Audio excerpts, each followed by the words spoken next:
Hey guys, in this video we're gonna talk about how you can check Chase Bank account number.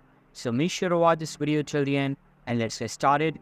Now to find your routing number and account number, there are basically three ways to figure it out. Number one, Chase mobile app. Now if you are on the mobile banking app, then you can find your routing number or account number by signing into your Chase Bank mobile app and choosing your account title. Then choose show details. Your bank account and routing number will display. On number 2, we have Chase Bank website. Now, as you can see, in order to find your routing number and account number, start by signing into your chase.com and choosing the last 4 digits of your account number that appear above your account information.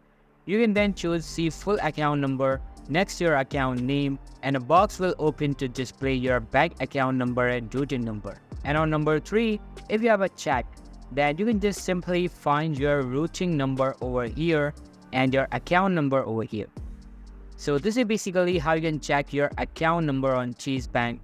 So that's all for today's video. Hope you liked the video. I'll be meeting in the next one. See you soon. Bye.